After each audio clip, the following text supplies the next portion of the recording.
What's up, world? Let me tell you about this beard growth oil I got from 12 tribes on Earth. 8 ounces of oily goodness with a nozzle that prevents sprays and spills, and soft ingredients that make it perfect addition to anyone's morning routine. From coconut to castor, all these oils are hand chosen. After using this herbal blend, the biggest thing I noticed is how soft and how strong my hair was, and how good I feel. Pick up your bottle today and make your beard the star of the show.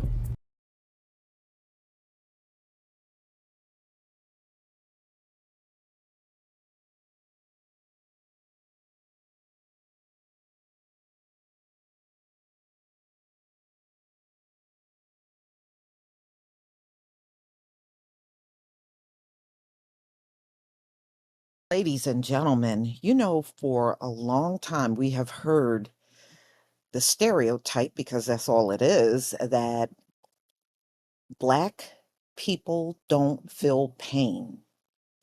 And that dates all the way back to chattel slavery. And a lot of times they said this just to get away with torturing us, harming us, and then saying we didn't feel the pain, which is absolutely ridiculous. And that is also all through the medical community, even to this very day. They even teach it out of these colleges and universities that we don't feel pain. And that is a bold-faced lie. And the people that believe it are they just choose to believe it again to get away with harming you, and so they don't have to feel bad about harming you because you didn't feel the pain, which is a load of BS. Everything you do to us is going to come back on you double. So y'all, I went to Chat GPT to see what it would say about this particular thing on, pain when it comes down to our community. And I'm going to let you listen to the answer that it gave me. The idea that Black people don't feel pain is a false and harmful stereotype that has its roots in slavery and racist pseudoscience, and it is not true. Where it came from slavery-era justification, slaveholders and pro-slavery physicians spread myths that African-descended people had thicker skin, higher pain tolerance, or less sensitive nervous systems. This allowed them to justify beatings, whippings, and forced labor by claiming the victims weren't suffering as much as white people would. 19th century pseudoscience. Racist doctors such as Samuel Cartwright wrote false medical claims that Black people's bodies were biologically different, including in their ability to feel pain. These ideas were widely circulated and embedded into medical education at the time. How it shows up today. Implicit bias in healthcare. Studies, including a 2016 University of Virginia study, have shown that some medical professionals, even unconsciously, believe Black patients feel less pain or exaggerate their symptoms. Consequences. Black patients are less likely to receive adequate pain medication for conditions like fractures, cancer, or post-surgical recovery compared to white patients with the same diagnoses. Everyday stereotypes.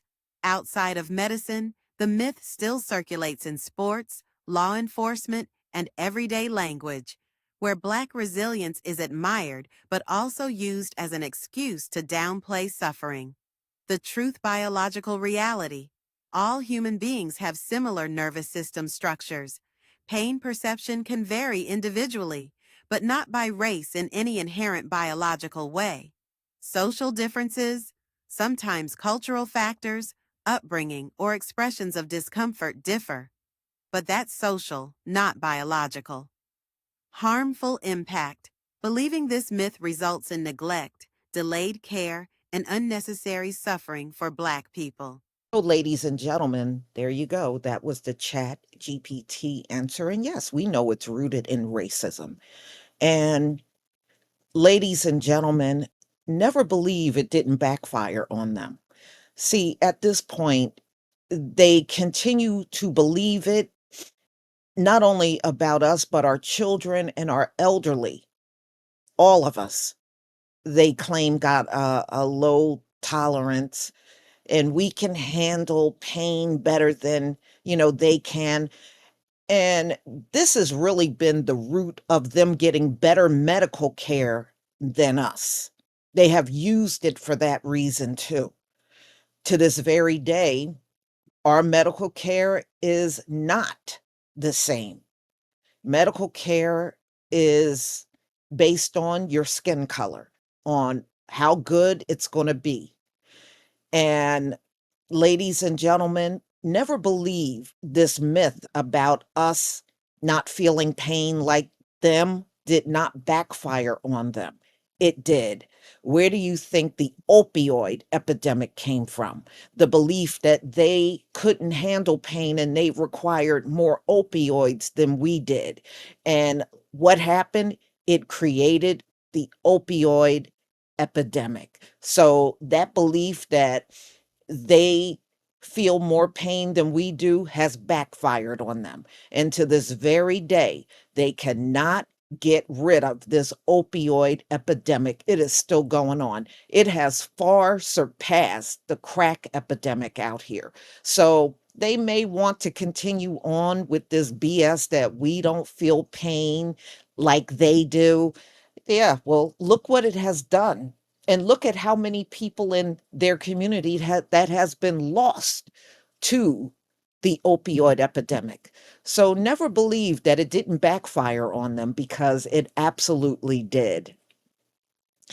And no matter what they do, they can't get rid of it. And they're still, getting unalived, y'all, by the opioids. They're just now keeping it out of the news.